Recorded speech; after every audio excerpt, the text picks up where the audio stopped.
Nurse ऐसे professionals होते हैं जिन्हें बीमार और घायल लोगों की केयर करने के लिए ट्रेन किया जाता है। अगर आपको लोगों की मदद करना अच्छा लगता है और घायल जख्मी लोगों की सेवा करके खुशी मिलती है तो आपके लिए नर्सिंग एक बहुत अच्छा और सेटिस्फाइंग करियर ऑप्शन बन सकता है। नर्सिंग करने के लिए आपके पास कई कोर्स ऑप्शन होते हैं जैसे कि एएनएम, जीएनएम, बीएससी और एमएससी। आप इनमें से कोई भी कोर्सेज कर सकते हैं और नर्स बन सकते हैं। तो आज इस वीडियो में आपको बताएंगे कि नर्सिंग कोर्स क्या है और आप इन्हें किस तरह से पूरा कर सकते हैं और इसके आगे अपने करियर को कैसे बढ़ा सकते हैं। तो चलिए शुरू करते हैं। और सबसे पहले हम लोग जानते हैं नर्सिंग कोर्स से जुड़े कुछ खास कोर्सेज के बारे में। तो सबसे पहला कोर्सेज है यहाँ पे एएनएम। एएनएम की अगर हम बात करें तो इसका फुल फॉर्म होता है एक्जुलरी नर्स मिडवाइफरी। ये 1 से 2 साल के कोर्स होते हैं जिसकी ड्यूरेशन इंस्टीट्यूट पे डिपेंड करता है। इसे करने के लिए आपको 10+2 क्लास क्लियर करना जरूरी है। आर्ट्स और साइंस के स्टूडेंट इस कोर्स के लिए अप्लाई कर सकते हैं। इस कोर्स को करने के लिए कैंडिडेट को क्वालिफाइंग एग्जाम में 40 से 50% मार्क्स गेन करना जरूरी है कि कई इंस्टीट्यूट में केवल फीमेल स्टूडेंट ही इस कोर्स के लिए अप्लाई कर सकते हैं। इस कोर्स के लिए कैंडिडेट के एज कम से कम 17 और ज़्यादा से ज़्यादा 35 साल होनी चाहिए। तो ये था एएनएम कोर्स के बारे में। अब आगे बढ़ते हैं और देखते हैं जीएनएम कोर्स के बारे में। तो अगला कोर्स क्या है, जीएनएम। ठीक है, जीएनएम की अगर हम बात करें तो इसका फुल फॉर्म होता है diploma in general nursing and midwifery. ये एक डिप्लोमा कोर्स है जो 3.5 साल का होता है जिसमें 6 महीने का ट्रेनिंग शामिल होता है। तो ये क्या है, एक डिप्लोमा कोर्स है जिसका ड्यूरेशन अगर हम बात करें तो 3.5 साल का है जिसमें 6 महीने का ट्रेनिंग भी इंक्लूड होता है। ये कोर्स करने के लिए आपका 10+2 क्लास साइंस पीसीबी से क्लियर करना जरूरी है।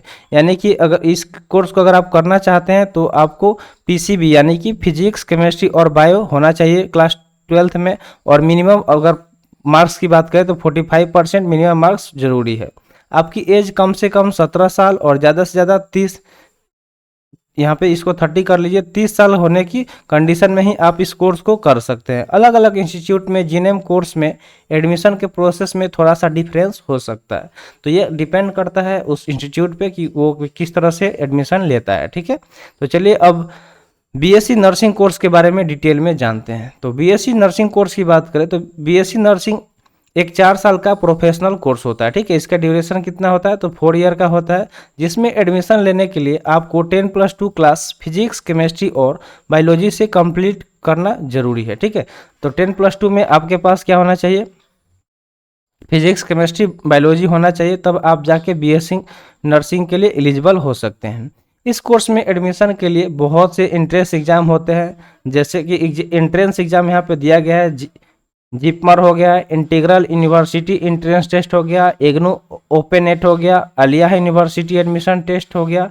ठीक है, या फिर नुपमेट हो गया। तो ये सारे क्या है, अलग अलग एंट्रेंस टेस्ट है जिसको क्लियर करके आप नर्सिंग कोर्स में एडमिशन ले सकते हैं। आइए अब बीएससी नर्सिंग कोर्स का एलिजिबिलिटी क्राइटेरिया जानते हैं।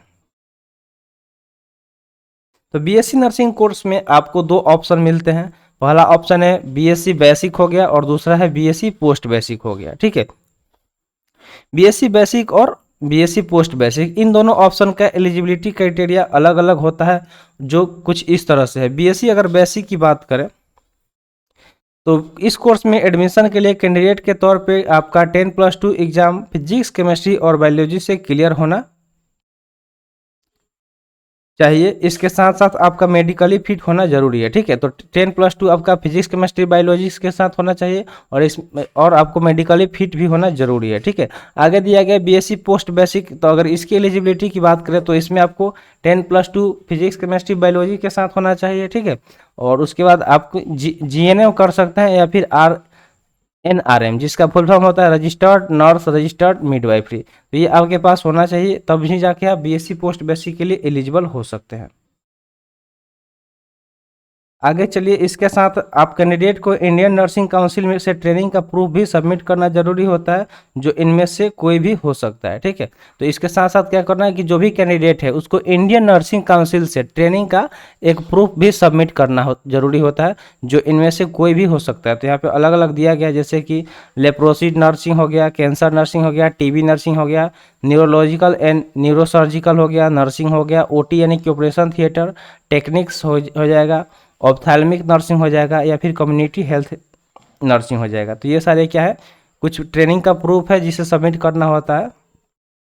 नर्स कोर्स का एलिजिबिलिटी क्राइटेरिया और कंडीशन जानने के बाद ये जानना भी जरूरी है कि एक नर्स के रूप में आप में कौन कौन सी स्किल्स होने चाहिए। तो चलिए स्किल्स के बारे में हम लोग डिस्कस कर लेते हैं। तो यहाँ पे कुछ स्किल्स दिया गया है कि देखिए, नर्स का प्रोफेशन एक नोबल प्रोफेशन है, जिसमें आपको हर दिन अलग अलग तरह से पेशेंट्स के साथ डील करना होता है, यानी कि आपको डील करने आना चाहिए।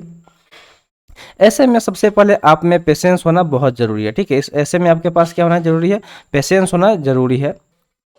इसके साथ नर्स के तौर पर आपको पेशेंट की केयर करने से जुड़ी मेडिकल नॉलेज होनी चाहिए, और पेशेंट्स के रिकॉर्ड मेंटेन करने जैसे वर्क करने के अलावा आपकी कम्युनिकेशन स्किल भी इतनी बेहतर होनी चाहिए कि आप पेशेंट की तकलीफ कम कर सके और उसे यकीन दिला सके कि वो बहुत जल्द ठीक हो जाएगा। तो देखिए, सबसे पहले आपको डील करने आना चाहिए, क्योंकि देखिए अलग अलग तरह का पेशेंट आता है, उसको उससे अलग अलग तरीके से डील करना होगा, और आपके पास पेशेंस होना चाहिए और कुछ मेडिकल नॉलेज भी होना चाहिए। उसके बाद जो भी रिकॉर्ड है पेशेंट्स का वो मेंटेन करने आना चाहिए। आपका कम्युनिकेशन स्किल अच्छा होना चाहिए, ताकि आप जो भी मरीज है उसको समझा सके, उसको आश्वासन दिला सके कि हाँ वो जल्दी ठीक हो जाएगा। क्योंकि जो भी अगर मरीज आता है तो उसके मन में एक ही चीज़ आता है, बार बार पूछेगा, डॉक्टर साहब मैं ठीक हो जाऊंगा ना, ठीक हो जाऊंगी ना, या जो भी चीज़ है, तो वो चीज़ आपको समझाने आना चाहिए as a nurse. BSc nursing course के दौरान केवल मेडिकल टर्म्स एंड ट्रीटमेंट ही नहीं सिखाया जाता है, बल्कि पेशेंट्स के कंप्लीट केयर को ध्यान में रखते हुए ऐसे सभी सब्जेक्ट्स पढ़ाए जाते हैं जो एक मरीज को पूरी तरह ठीक करने के लिए ज़रूरी होता है। यानी कि इस कोर्स में, अगर उस कोर्स की हम बात करें तो एंटोनॉमी हो जाएगा, फिजियोलॉजी, बायोकेमिस्ट्री, पैथोलॉजी और जेनेटिक्स हो जाएगा, माइक्रोबायोलॉजी हो जाएगा, फार्माकोलॉजी हो जाएगा, मेडिकल सर्जिकल नर्सिंग हो जाएगा, और ऑपरेशन थिएटर टेक्निक हो जाएगा। ठीक है, इसके बाद से अगर हम इस सारे सब्जेक्ट के स्टडी के साथ साथ हमें psychology, nutrition, sociology, communication and educational technology, psychiatric nursing, ये सारे सब्जेक्ट्स भी पढ़ाए जाते हैं। तो ये सारे हम लोग जान गए। आइए अब बीएससी नर्सिंग कोर्स करवाने वाले इंडिया के कुछ बेहतरीन कॉलेज के नाम जानते हैं। तो यहाँ पे कुछ कॉलेज भी दिया गया है जो बीएससी नर्सिंग कोर्स करवाता है, जैसे कि पहला हो गया श्री रामचंद्रा यूनिवर्सिटी चेन्नई हो गया, उसके अगला है एसआरएम यूनिवर्सिटी काटनकुल थौर चेन्नई हो गया, नेक्स्ट है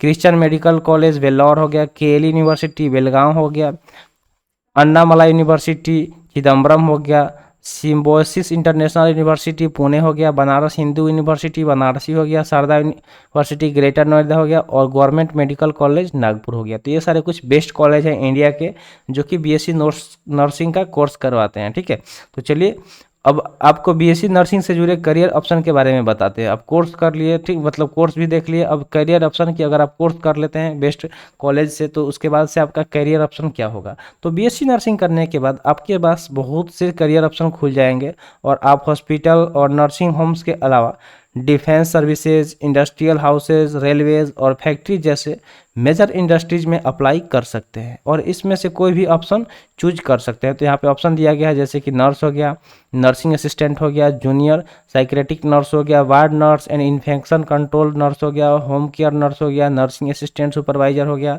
नर्सिंग एजुकेटर हो गया, नर्स मैनेजर हो गया, केयर प्रोवाइडर हो गया, रिसर्चर हो गया, या फिर काउंसलर हो गया। तो ये सारे कुछ कैरियर ऑप्शन हैं जब आप एक बीएससी नर्सिंग कोर्स कर लेते हैं, उसके बाद आपके पास ये सारे कैरियर ऑप्शन आपके सामने आ जाते हैं। बीएससी नर्सिंग से जुड़ी टॉप रिक्रूटर्स कंपनीज का नाम जानना भी जरूरी है। तो चलिए जानते हैं टॉप रिक्रूटर कंपनी कौन कौन सी है। तो यहाँ पे दिया गया है Apollo hospital enterprises, Fortis health care हो गया, कोलंबिया एशिया हॉस्पिटल हो गया, मेडांटा मेडिट सिटी हो गया, मैक्स हॉस्पिटल हो गया, मणिपाल हॉस्पिटल हो गया, या फिर ग्लोबल हॉस्पिटल हो गया। तो ये सारे कंपनी है जो रिक्रूट करती है अगर आप बीएससी नर्सिंग कोर्स कर लेते हैं उसके बाद से। तो बीएससी नर्सिंग करने के बाद जब आप जॉब के लिए अप्लाई करेंगे तो आपके नॉलेज, इंस्टीट्यूट के रिकॉर्ड और आपके वर्क एक्सपीरियंस के बेस पर आपको सैलरी मिलेगा, जो कुछ हद से उस जो कुछ हद तक उस ऑर्गेनाइजेशन पर भी निर्भर करेगा जहां आप अप्लाई करेंगे। अंदाजे के तौर पर यह कहा जा सकता है कि एक बीएससी नर्सिंग कैंडिडेट फ्रेशर के तौर पर लगभग 3 लाख पर एनम सैलरी पा सकता है, जो हर एक कैंडिडेट के स्किल्स और एक्सपीरियंस के अकॉर्डिंग चेंज होती रहती है। बीएससी नर्सिंग कोर्स करने के बाद अगर आप जॉब करना चाहते हैं तो उससे रिलेटेड करियर ऑप्शन भी सैलरी के बारे में तो आप जान लिया, लेकिन अगर आप बीएससी नर्सिंग के बाद जॉब करने की बजाय आगे स्टडी करना चाहते हैं तो आपके लिए कई ऑप्शन है। जैसे कि यहाँ पे कुछ ऑप्शन है, अगर आप बीएससी नर्सिंग के बाद करना चाहते हैं पढ़ाई, तो जैसे कि मास्टर ऑफ साइंस हो गया नर्सिंग में, एमएससी हो गया बायोटेक्नोलॉजी यानी कि master of science neuro science हो जाएगा, master of science renal science and dialysis technology, master of science medical में कर सकते हैं, माइक्रोबायोलॉजी एंड मेडिकल बायोकेमिस्ट्री हो गया, master of science medical sociology में कर सकते हैं, post graduate program in public health management कर सकते हैं, या फिर एमबीए इन फार्मेटिकल मैनेजमेंट कर सकते हैं। तो ये सारे कोर्स है। अगर आप बीएससी नर्सिंग के बाद आगे भी पढ़ाई करके अच्छा करियर और भी ज़्यादा बनाना चाहते हैं तो ये सारे कोर्सेज कर सकते हैं। आप चाहे तो मास्टर डिग्री लेने के बाद नर्सिंग में एमफिल या पीएचडी भी कर सकते हैं। ठीक है, तो मास्टर डिग्री अगर लेने के बाद आप चाहते हैं कि नर्सिंग में एमफिल करना, ठीक है, या फिर पीएचडी करना, तो वो भी आप आसानी से कर सकते हैं। और हायर एजुकेशन के बाद आपको मिलने वाले करियर ऑप्शन और सैलरी पैकेज भी बीएससी नर्सिंग के बाद जॉब करने की तुलना में काफ़ी बेहतर होंगे, ये तो आप जानते ही हैं। इसलिए अपने अपने लिए सही कोर्स और सही करियर ऑप्शन चुनिए ताकि आप बिना किसी परेशानी के आसानी से मनचाहा मुकाम पा सकें। तो उम्मीद है कि बीएससी नर्सिंग कोर्स से जुड़ी ये जानकारी आपके लिए हेल्पफुल रही होगी। आगे भी ऐसे ही इन्फॉर्मेटिव जानकारी लेने के लिए आप हमारे चैनल को सब्सक्राइब कर लीजिए। तो मिलते हैं फिर अगले वीडियो में। Thanks for watching. जय हिंद।